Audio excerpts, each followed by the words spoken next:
آج آپ نے قرآن سنا, قرآن ختم ہوا. میں ساتھ قرآن کے حوالے سے ایک بات کہا کرتا ہوں, آپ نے کبھی سنا لوگ کہتے ہیں اس کو قرآن کہتے ہیں, میں کہتا ہوں بہت اچھی بات ہے. اس کو کتاب اللہ کہتے ہیں, بہت اچھی بات ہے. یہ مختلف اس کے نام ہیں, اس کو کلام اللہ کہتے ہیں, بہت اچھی بات ہے. لیکن اس کو قرآن کیوں کہتے ہیں, اس کو کلام اللہ کیوں کہتے ہیں, اس کو کتاب اللہ کیوں کہتے ہیں؟ کبھی تم نے غور کیا؟ میں کہتا ہوں یاد رکھنا, اس قرآن پہ 3 دور گزرے ہیں. ان 3 بزرگوں کے نام سے قرآن کے 3 نام بنتے ہیں. اللہ رب العزت نے اس کلام کو پڑھا, اللہ نے کلام پہ تکلم کیا. نمبر 2, اللہ نے اس قرآن کو حضور کے سینے پہ اتارا, اللہ کے پیغمبر کی زبان میں قرآن کو پڑھا. یہ 2 دور گزرے. نمبر 3, اس قرآن کو لکھا گیا. یہ لکھنے والے کون تھے؟ پیغمبر کے صحابہ تھے. میں ایک بات کہا کرتا ہوں, قرآن بھی ٹھیک ہے, کتاب اللہ بھی ٹھیک ہے, کلام اللہ تو نہیں دیا. صحابہ نے قرآن کو لکھ لیا, یہ تو بدعت تھی نا. جو کام نبی نے نہ کیا وہ صحابہ نے کیوں کیا؟ ہر نئی چیز بدعت ہوتی ہے. میرے اللہ کے علم میں تھا کہ لوگ پیغمبر کے صحابہ پہ اعتراض کریں گے, اس لیے میرے رب نے اس اعتراض کا جواب دیتے ہوئے قرآن کا آغاز ہی یہاں سے کیا. الف لام میم ذالک الکتاب لا ریب فیہ. علماء اس بات کو بڑی اچھی طرح جانتے ہیں. لیکن عربی زبان میں ایک لفظ ہوتا ہے ذالکا, عربی زبان میں ایک لفظ ہوتا ہے ھذا. ہم اردو میں اشارہ کرتے ہیں نا, یہ اور وہ, یہ کے لیے کہتے ہیں ھذا اور وہ کے لیے ذالکا. عربی زبان میں یہ کے لیے ھذا اور ذالکا وہ کے لیے. ایک اشارہ قریب کا اور ایک اشارہ بعید کا. اللہ نے قرآن کو شروع کیا, فرمایا الف لام میم ذالک الکتاب لا ریب فیہ. یہ وہ قرآن ہے جس میں کوئی شک نہیں. اس میں مفسرین نے ایک اعتراض کیا, دیکھو قرآن کو وہ کیوں کہا؟ قرآن تو سامنے موجود ہے. جب قرآن سامنے موجود ہے تو کہنا یوں چاہیے تھا الف لام میم ھذا الکتاب لا ریب فیہ, یہ کتاب وہ ہے جس میں کوئی شک نہیں. اللہ نے یہ نہیں کہا, فرمایا ذالک وہ کتاب جس میں کوئی شک نہیں. اعتراض تو ہوا نا, جب قرآن سامنے ہے, قرآن قریب ہے, اشارہ قریب کا لاؤ, اشارہ دور کا کیوں لائے؟ بعض مفسرین نے جواب یہ دیا, کہتے ہیں ذالک سے مراد اس سامنے جو قرآن اس کی طرف اشارہ نہیں ہے, بلکہ یہ اشارہ لوح محفوظ والے قرآن کی طرف, کہ وہ قرآن جو لوح محفوظ میں ہے اس میں کوئی شک نہیں ہے. لیکن میرے دوست اس سے بہتر جواب ہمارے کعبے نے کتنا عمدہ دیا. ہمارے کعبے نے بہت عجیب جواب دیا. فرماتے دیکھو اللہ نے پیغمبر کو قرآن دیا تو لکھا ہوا تو نہیں نہ دیا. حضور صلی اللہ علیہ وسلم کے سینے مبارک اثر پہ حضرت جبریل کے ذریعے قرآن دیا. اللہ کے پیغمبر نے صحابہ کو دیا تو پیغمبر نے قرآن لکھ کر تو نہیں نہ دیا. اللہ کے پیغمبر نے قرآن پڑھا, صحابہ نے سنا اور بعد میں لکھ لیا. اب لوگ کہہ سکتے تھے قرآن اللہ نے لکھا ہوا نہیں دیا, تورات اللہ نے لکھی ہوئی تھی, انجیل لکھی ہوئی تھی, زبور لکھ کر دی ہے, لیکن قرآن تو لکھا ہوا نہیں دیا. پیغمبر نے صحابہ کو لکھا ہوا قرآن نہیں دیا تو لوگ اعتراض کر سکتے تھے نا, قرآن تو ابو بکر نے لکھا, قرآن تو عمر نے لکھا, قرآن تو عثمان علی نے لکھا. اعتراض ہو سکتا تھا, جو اعتراض تو 1300 سال 1200 سال یا 1000 سال بعد میں آنا تھا, اللہ نے جواب پہلے دے دیا. اللہ فرماتے ہیں میں جانتا ہوں قرآن محمد نے نہیں لکھا, قرآن ابو بکر لکھے گا. میں جانتا ہوں قرآن عمر لکھے گا. رب نے جواب پہلے دیا, فرمایا الف لام میم ذالک وہ قرآن جو لکھا جائے گا لا ریب فیہ, اس میں کوئی شک نہیں ہے. ابھی نہیں لکھا, ذالک الکتاب وہ جو لکھا جائے گا, اس قرآن میں کوئی شک نہیں. اس لیے ہم کہتے ہیں کبھی تم نے غور کیا, میرے رب نے تکلم کیا, یہ کلام اللہ بنا. اللہ نے پیغمبر کے سینے پہ اتارا, فَإِذَا قَرَأْنَا فَاتَّبِعْ قُرْآنَا. یہ قرآن بنا جب حضور نے پڑھا, اور جب ابو بکر نے لکھا تو پھر یہ کتاب اللہ بنا. قرآن بھی ہے, کلام بھی ہے, کتاب بھی ہے. کلام اللہ ہے اللہ کے اعتبار سے, کتاب اور قرآن یہ کلام اللہ ہے اللہ کے اعتبار سے, اور قرآن ہے حضور کے اعتبار سے, اور کتاب اللہ ابو بکر صدیق کے اعتبار سے. جو ابو بکر نے کام کرنے تھے رب نے پہلے صفائیاں دے دی ہے تاکہ اس پر کوئی بھونک کر اعتراض نہ کر سکے. اس لیے ہم کہتے ہیں قرآن کو تو بھی ٹھیک, کلام کو تو بھی ٹھیک, اور کتاب اللہ کو ہو تو بھی ٹھیک. یہ قرآن جو لکھا ہوا رب نے ہمیں عطا فرما دیا, رب نے گواہیاں خود دے دی ہے, صداقت پہ مہر رب نے خود لگا دی ہے بحمد اللہ تعالی. اللہ نے ایسی صحابہ کی صفائی دی ہے, اب دنیا کا کوئی کافر اس پر اعتراض کر نہیں سکتا. کرے گا تو اپنے ایمان پر بات کرے گا. تو میں نے خیر روایات پڑھی اسی قرآن کے حوالے سے. میں عرض کر رہا تھا اللہ میں اس بات کو سمجھنے کی توفیق عطا فرمائے. پہلے میں آیت تھوڑی سی عرض کرتا ہوں, انا نحن نزلنا ذکر وانا له لحافظون. اللہ کہتے ہیں ہم نے قرآن کو اتارا, ہم نے قرآن کی حفاظت کی ہے, آئندہ قرآن کی حفاظت بھی ہم کریں گے. وعدہ تو اللہ نے لیا نا. ہم اس پہ ایک بات کہا کرتے ہیں کہ دنیا کے یہودی اور عیسائیوں کو ہم کہتے ہیں تمہاری تورات ٹھیک, تمہاری انجیل ٹھیک, تمہاری زبور ٹھیک, ہم مانتے ہیں.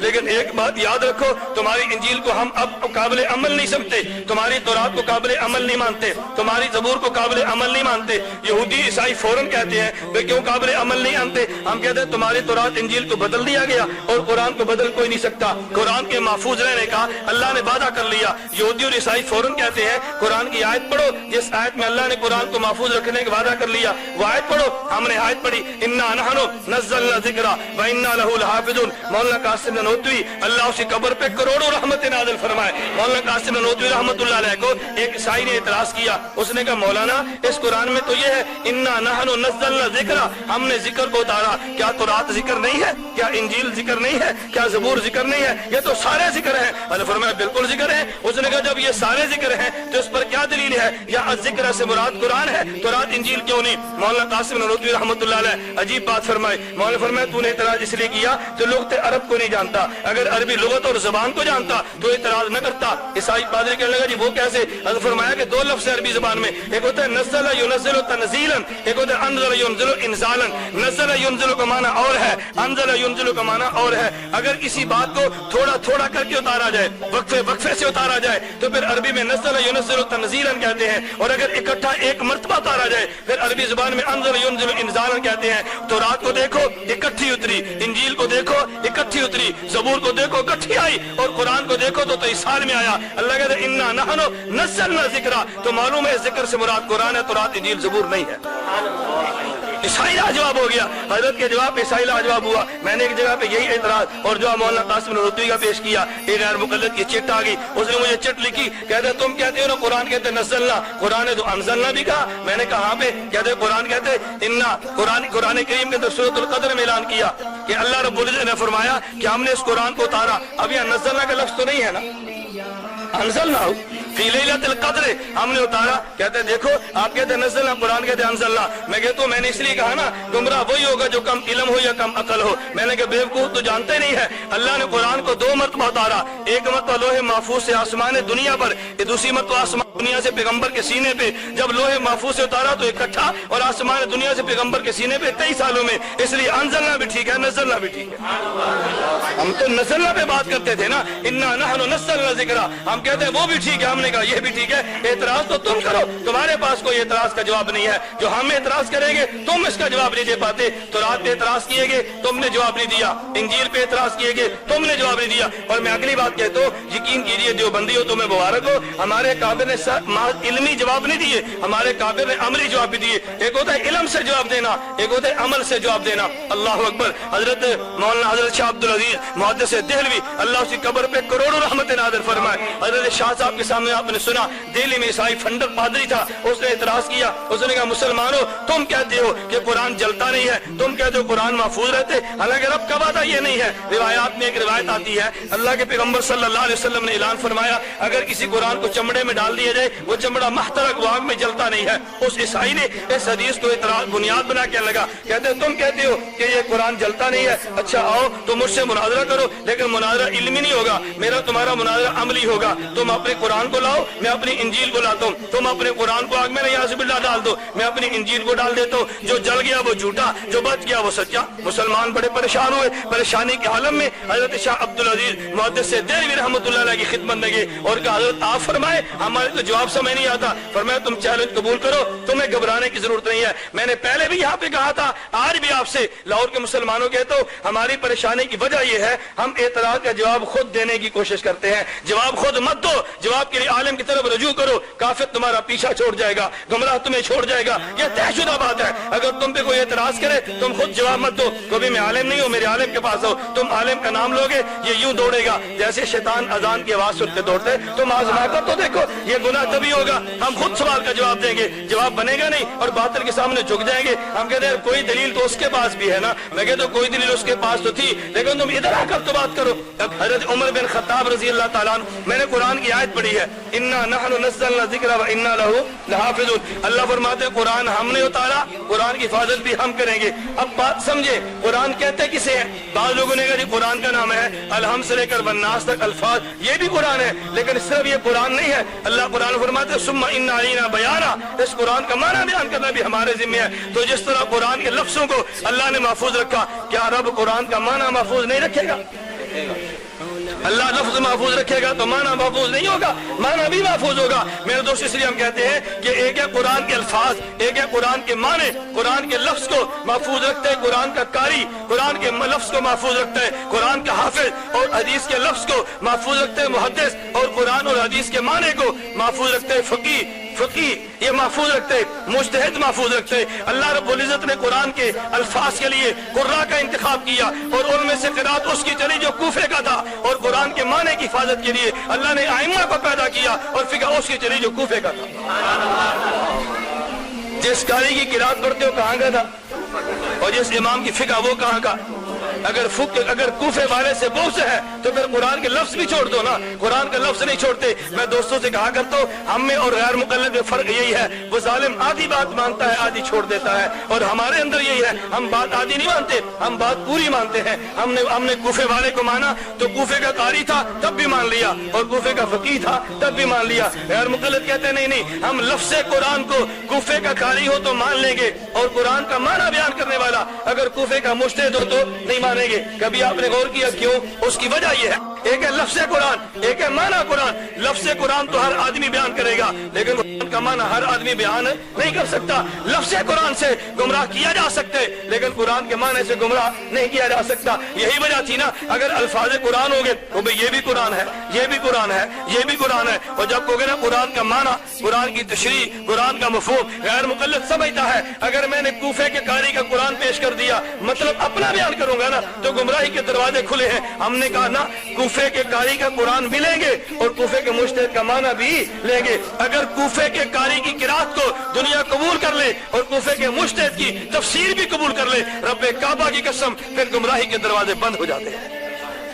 इसलिए गैर मुकल्लिद ने कहा नहीं, हम कूफे के कारी की किरात तो लेते हैं, लेकिन कूफे के मुज्तहिद का माना लेने के लिए तैयार नहीं है। मेरे दोस्तों, में बात किया तो अल्लाह हमें ये बात समझने की तौफीक अता फरमाए। हम कुरान का लफ्ज भी लेते हैं और कुरान का माना भी लेते हैं। और अहले सुन्नत वल जमात, अहनाफ उलमाए देवबंद की खूबी ये है, आप पूरी दुनिया में खंगाल मालो, मैं ये बात दावे के साथ कहता हूँ, अल्फाज कुरान को महफूज करने वाला देवबंदियत से ज्यादा पूरी दुनिया में कोई फर्द नहीं है, और कुरान के माने को महफूज करने वाले फुकहा भी दुनिया में देवबंद ज्यादा कहीं भी नहीं मिलेंगे आपको। अल्फाज कुरान को महफूज किया तो हमने, और कुरान के माने को महफूज किया तो हमने, ये हम थे महफूज करने वाले। अब आप कहेंगे जी वो कैसे? देखो, एक है कुरान के अल्फाज, ये तो दुनिया में चले, एक है कुरान का माना।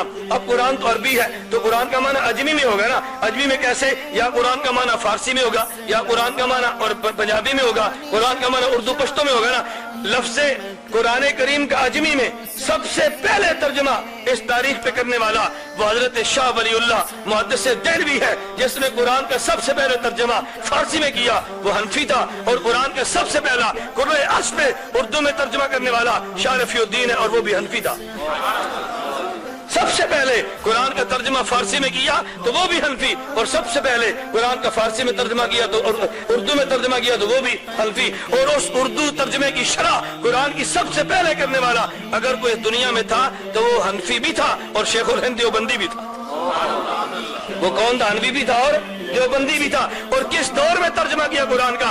जिस दौर में तुम गैर कर दो अंग्रेजों के हक में फतवे दे रहे थे और ये माल्टा की जेल काट रहा था। किस दौर में? जब तुम अंग्रेजों के हक में फतवे दे रहे थे, अंग्रेज के हक में जिहाद के मनसूख होने के ऐलान कर रहे थे। अल इक्तिसादी मसाइल जिहाद में मोहम्मद हुसैन बटालवी ने नहीं लिखा।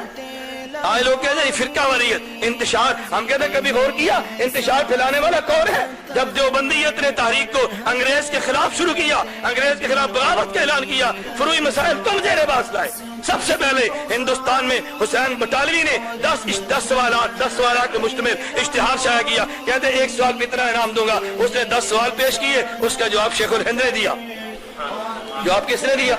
शेखुल हिंद ने दिया। हुसैन बटालवी की तोलती बंद हो गई। हुसैन बटालवी खुद नहीं आया, अब्दुल करीम गैर मुकल्लफ से हुसैन बटालवी ने जवाब लिखाया। वही अब्दुल करीम जो बाद में कादियानी बना, इनका मुफ्ती बाद में कादियानी बना। फिर शेखुल हिंद ने उसका जवाब इज़ाहुल अदिल्ला के नाम से दिया, जो आज तक गैर मुकल्लदियत के सीने पे हम कहते हैं वो लोहे के मेख की तरह है, जिसको गैर मुकल्लद नहीं निकाल सका। 60 साल गुजर गए, आज तक इज़ाहुल अदिल्ला का जवाब नहीं आया, और अब ने चाहा तो आइंदा आएगा भी नहीं इंशाअल्लाह। इंशाअल्लाह मैं अर्ज़ करता हूं, अंग्रेज के खिलाफ जंग कौन लड़ रहा था? देवबंदी। और मनसूखियत जिहाद के फतवे कौन दे रहा था? गैर मुकल्लद, मिर्जा गुलाम अहमद कादियानी और इमाम मोहम्मद रजा खान। इन्होंने फतवे दिए, हर एक की मंतिक अलग थी। मिर्जा कादियानी ने तरियाकुल कुलूब लिखी और वो कहते हैं मैंने मनसूखियत जिहाद पे इतनी किताबें लिखती हैं उससे 50 अलमारियां भर सकती हैं। अहमद जा खान को जोश आया, उसने इलाम उल्लाम बिअन्ना हिंदुस्तान दारुस्सलाम किताब लिखी। कहते हैं जिहाद के लिए एक अमीर होना शर्त है और वो भी कुरैशी हो, वो नहीं है, ज्यादा जिहाद भी नहीं है। फिर मरोड़ उठा मोहम्मद हुसैन बटालवी के पेट में, फिर इसने किताब लिखी अल इक्तिसादी मसाइल जिहाद और पूरे हिंदुस्तान के उस वक्त के गैर मुक़ल्लिद उलमा से दस्तखत करवाए। और फिर इस इक्तिसाद फी मसाइल जिहाद के मुसन्निफ हुसैन बटालवी ने अंग्रेज गवर्नर को दरखास्त दी। उसने कहा हमने इतनी खिदमत की है, इक्तिसाद जैसी किताब लिख के जिहाद की मनसूखियत के फतवे दिए हैं अल्लाह के लिए, अब हमें वहाबी ना कहो, अब हमें आले हदीस कहो। अब हमें क्या कहो? ये आपके इल्म में है, शायद आप जानते होंगे। यकीनन असल ये था कि जब अंग्रेज के खिलाफ तारीख चली उस दौर में अंग्रेज ने उलमा हक को बदनाम करने के लिए लफ्ज़ वहाबी का लफ्ज इस्तेमाल किया, लफ्ज वहाबी, और इतना बदनाम किया, इतना बदनाम किया, इतना बदनाम किया। कहते हैं उस वक्त दो औरतें लड़ पड़ी, दो औरतें लड़ पड़ी, औरतों की लड़ाई होगी। एक कहती है मैं तेरे मुंह सूर दिया, दूसरी कहती है मैं तेरे मुंह जवाबी तुन्ना। एक कहती मैं तेरे मुंह सूर दिया, दूसरी कहती है तेरे मुंह च भाभी तुन्ना। अब उस औरत के घर में जो उसकी बहू आई थी ना नू, वो बहू कहने लगी अम्मा एक गाल ते दस। उन्हें गाल कटी तेरे मुंह में सूर तुन्ना, तू आके तेरे मुंह भाभी तुन्ना। सूर दा तो मैंने पता है भाभी की नुआने ने। मां कहती पतीए 100 सूर एक भाभी बनता है।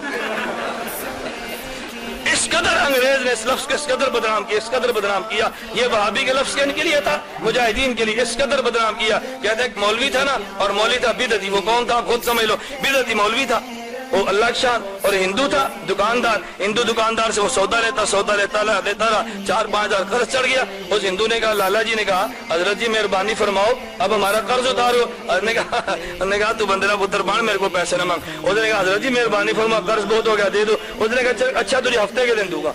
जब जुम्मे के दिन का मौलवी साहब इंतजार में थे, जुम्मे का दिन आया तो मुल्ला जी ने मस्जिद में ऐलान किया। उसने कहा लाला भाभी हो गया, आइंदा इससे सौदा नहीं लेना। वो शाख की जमात थी, आशिक थे, उन सब लोगों ने सौदा लेना छोड़ दिया। अब लाले की दुकान ठप है, दुकान चल नहीं रही। लाले ने गौर किया अभी दुकान चलती क्यों नहीं। किसी आदमी से पूछा यार मेरे पास गाहक नहीं आते। उसने कहा हजरत जी ने फतवा लगाया कि तू भाभी हो गया। वो आया मोहल्ले के बाद, कहता हजरत मैं 5000 कर्ज नहीं लेता, आप फतवा वापस लो, फतवा लो वापस। मौलवी साहब ने कहा ठीक है। जुम्मे के दिन आए तो मौलवी साहब ने जुम्मे के दिन कहा भाई अब ये भाभी नहीं है, ये दोबारा लाला जी हिंदू बन गया, इसलिए आप इसे सौदा ले सकते। इस कदर अंग्रेज ने बदनाम किया, इस कदर अंग्रेज ने बदनाम किया, अपने मुखालिफिन को लफ्ज़ वहाबी से ताबीर किया। तो गैर मुक़ल्लिदीन ने दरखास्त की, उन्होंने कहा हमने तुम्हारे खिलाफ जिहाद नहीं किया। सदीक हसन खान ने तर्जुमान वहाबिया किताब लिखी, कहते हैं सब तुम्हारे खिलाफ बगावत करने वाले हनफी हैं, हम हनफी नहीं है। इक्तिसादी मसाइल जिहाद में हुसैन बटालवी ने कहा जिहाद मनसूख हो गया, हम वो लोग नहीं है, फतवा दिए। और फिर दरखास्त दी हमें वहाबी मत कहो, वहाबी और हम नहीं है। फिर बकायदा अंग्रेज ने सर्कुलर के लिए इनका नाम अहले हदीस रखा। फिर नाम क्या जारी रखा। मैं साथियों कहता हूँ तुम्हें और कोई किताब न मिले तो पाकिस्तान पंजाब के BA के निसाब में तारीख पाकिस्तान के नाम से किताब शामिल है। सफा नंबर 94 पर उन्वान मौजूद है। उन्वान ये अहले हदीस और मसले के वफादारी। पाकिस्तान की हुकूमत के BA के निसाब में किताब शामिल है। तारीख पाकिस्तान 1857 से लेके 1947 की पूरी तारीख है। उसमें इजमालन खुदा की कसम उस किताब उलमा देवबंद का किरदार पढ़ो, जरा पढ़ो, उलमा देवबंद का भी जरा किरदार पढ़ो। इनने दरखास्तें दी, इनकी दरखास्त को मंजूर कर लिया गया। मैं गुजारिश कर रहा था लफ्ज़ कुरान को पेश किया तो किसने, देवबंदी ने, और कुरान की तशरीह की तो किसने, देवबंदी ने। हम कहते हैं अल्लाह तेरा शुक्र है कि कुरान के अल्फाज को जिंदा रखा तो तूने हमें उसके लिए इंतखाब किया, कुरान के माने को जिंदा रखा तो तूने हमें इंतखाब किया। मेरे दोस्तों मैं कहता हूँ शेखुल हिंद ने तर्जमा लिखने का आगाज कहाँ से शुरू किया, जेल से। कहाँ शुरू किया, जेल से। हजरत तो दुनिया छोड़ गए, तर्जमा लिखा 2.5 पारे की तफसीर से दुनिया छोड़ में। फिर अल्लाह ने इंतखाब किया शेखुल इस्लाम मौलाना शबीर अहमद उस्मानी का, उन्हीं के नाम पे तफसीर उस्मानी है। ये शबीर अहमद उस्मानी वही थे जब पाकिस्तान बना तो मगरबी पाकिस्तान कराची में पाकिस्तान का परचम मोहम्मद अली जिन्ना ने इनके हाथों से लहराया था। लोग कहते हैं देवबंद का किरदार कोई नहीं है पाकिस्तान बनाने में, जिसको तुम बानिए पाकिस्तान के वो कहते हो, वो कहते हैं परचम देवबंदी हो तुम लहराओ, किरदार जो नहीं है, किरदार जो नहीं है, कहते हैं परचम तुम लहराओ, मगरबी पाकिस्तान में भी तुम लहराओ और मशरकी पाकिस्तान में दारुल देवबंद के शेखुल हदीस जफर अहमद उस्मानी कहा यहाँ तुम लहराओ। और मोहम्मद अली जिन्ना ने कहा मैं मर जाऊं ना तो मेरा जनाजा गैर मुकल्लिद नहीं, ये देवबंदी शबीर अहमद उस्मानी पढ़े। पाकिस्तान तुमने बनाया, میرے دوستو خیر میں نے عرض کیا انا نحن نزلنا ذکر و انا لہو لحافظون. میں آخری بات کہتا ہوں الفاظ قرآن بھی ہم نے محفوظ کیے, قرآن کا معنی بھی ہم نے محفوظ کیا, اور جب امت نے اس قرآن پہ عمل کرنا چھوڑ دیا تبلیغی جماعت کی صورت میں پوری دنیا میں عمل کی تاریخ بھی ہم نے زندہ کی. یہ بھی ہمارے کھاتے میں, تمہارے کھاتے میں تو یہ بھی نہیں ہے. بحمد اللہ تعالیٰ اسی وجہ سے جلتا ہے نا, اسی وجہ سے پوچھو اس سے بھائی تبلیغ جماعت سے کیا دعوت ہے؟ ان کی پگڑی سے دعوت ہے, داڑھی سے دعوت ہے, لباس سے دعوت ہے, نماز سے دعوت ہے. جرم کیا ہے؟ کوئی جرم نہیں سوائے اس کے احیاء دین کی تاریخ ہے. اللہ رب العزت ان مدارس کو آباد اور شاد رکھے. دعا فرمائے اللہ ہم سب کو قرآن کی خدمت کے لیے قبول فرمائے, اللہ میں اس پر عمل کرنے کی توفیق عطا فرمائے. وآخر دعوانا ان الحمدللہ رب العالمین.